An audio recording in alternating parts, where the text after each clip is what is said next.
Hello, Frugal Force. This is Captain Frugal reporting for duty, and today I'm going to be reviewing Damage issue number 4. Before I do, if you do enjoy these videos, please be sure to hit like and subscribe and hit that notifications bell and tell your friends and others about these videos too, so that way we can help grow this wonderful community. I will say though, even if you hit that notifications bell, you might not still get notified. What I'd recommend is go to the info bar below, check out the Patreon. You can join our Patreon for as little as $1 a month, and that should help keep you updated and notified on all of our videos, and it would also help out the channel. Alright, now with all that pimping aside, let's talk about this issue. So issue number 4, you notice right off the bat, the cover has some, once again, excellent art. I really like the cover of this issue. That's probably what it really enticed me to pick it up. Now, as I said, I love the issue, but there is some differences here. The art, I love the cover. The art is in the book is done by a different artist than for the series so far, Cary Nord. And I will say I don't like this art direction as much as the previous 3 issues. So bear that in mind.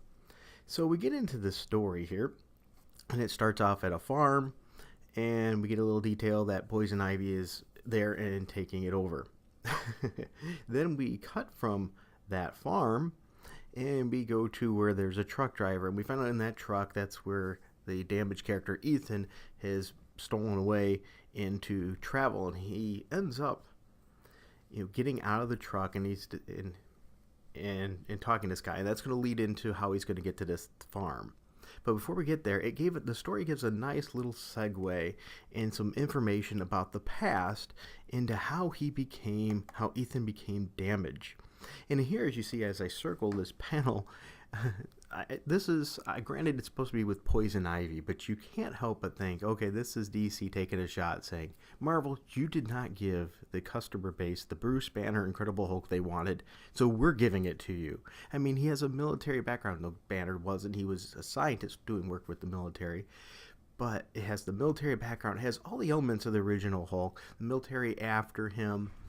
And but even there, they have to mention green. And so I can't help but think it was a little jab at Marvel saying, hey, you know what, you weren't using them, we're going to. And so they show you how the creation of Damage came to be. So anyway, then it cuts back to the guy, the truck driver, and he ends up giving Ethan some tips on getting a job. So he takes him, to get this job, he's going to do some farm work. And then we cut into the agents of the army that are going after him, and it's giving a picture a little bit about their background and their skills and abilities, so we know what we're getting into and how they're able to track Damage so well.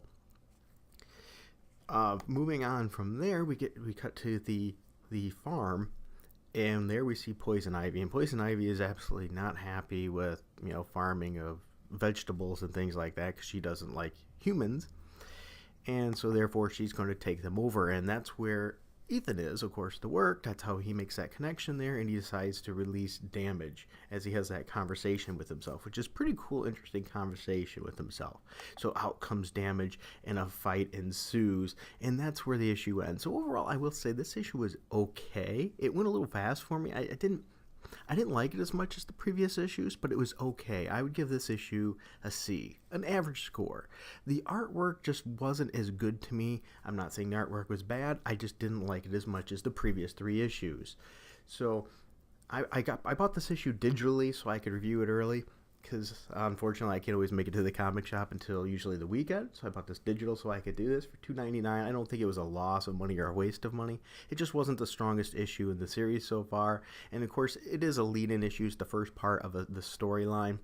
So who knows, maybe the next one will be even stronger. So ultimately, a C. I say, if you like the Damage series, go ahead and continue getting it. Let's see where it goes. If you're not a big Damage fan, this might, or not very interested in it, maybe you shouldn't pick this one up.